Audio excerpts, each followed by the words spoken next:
এই ভিডিওটা পুরোপুরি দেখেন, সামনে কোরবানি ঈদ আসছে, সবারই কাজে লাগবে। আসতেছে ঈদুল আজহা। আমাদের অনেকেরই স্বপ্ন যে ঈদুল আজহা আসলে একটা কোরবানি দিব, গরু অথবা ছাগল, যার যা সামর্থ্য আছে সেই অনুযায়ী। কিন্তু আমরা যখন হাটে যাই টাকা নিয়ে যে একটা ছাগল অথবা গরু যে কিনবো, তার ওজন কয় কেজি হবো আমরা তো স্কেল নিয়ে বাজারে যেতে পারি না, এর ওজন কয় কেজি মাপবো। আপনি যদি একটা যে পিছনে যেতে পারেন, তাহলে আপনি এই ছাগলটার মাপ দিয়ে কয় কেজি ওজন হবো হিসাবটা পেয়ে যাবেন। এটা হলো প্রাচীন পদ্ধতি, এইভাবে আগে ওজন মাপ দিছে।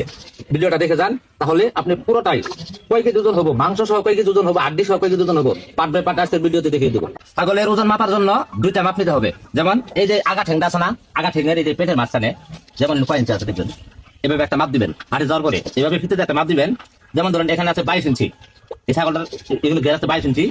আবার লম্বা একটা মাপ লাগবে, লম্বার মাপ এই যে সামনে যে হাড্ডিটা আছে আগা ঠেঙ্গের সামনে, এই হাড্ডি থেকে এই যে পাঁচা ঠেঙ্গের হাড্ডিটা আছে এই পর্যন্ত লম্বা একটা মাপ নিবেন। ধরুন 5 ইঞ্চি আছে, এখানে আছে 18 ইঞ্চি, এই ঘের আছে 22 ইঞ্চি, এই লম্বা আছে 18 ইঞ্চি।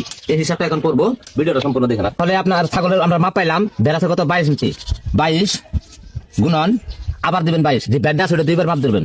বের গুণন লম্বা 22 গুণন 22 484, 484 484, 22 গুণন 22 সমান সমান 484। এখন 484 রে গুণন দিতে হবে, লম্বা আছে 18 ইঞ্চি গুণন 18, তাহলে কত আসলো 484 গুণন লম্বা কত আছে 18 গুণন 18 আসলো 8712। 8712 রে ভাগ দিবেন 660 ভাগ 660, ওজন আসলো 13 কেজি 13.2 পয়েন্ট, মানে 13 কেজি 2 পয়েন্ট। এই 660 হলো সূত্র।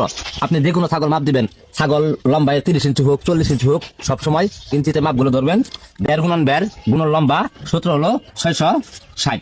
যে কোনো ছাগলের ক্ষেত্রে এই সূত্র ব্যবহার করতে হবে 660। যা মাপ আসবো এটা 660 ভাগ দিবেন, তাহলে আপনার ওজন বের হয়ে আসবে। হাড্ডি সহ মাংস সহ টোটাল ছাগলের ওজন 55 থেকে 60% ধরবেন, তাহলেই কত কেজি মাংস আছে ছাগলের ওজনটা পেয়ে যাবেন। ভিডিওটা ভালো লাগলে সবাইকে শেয়ার করে দেখার সুযোগ করে দেন।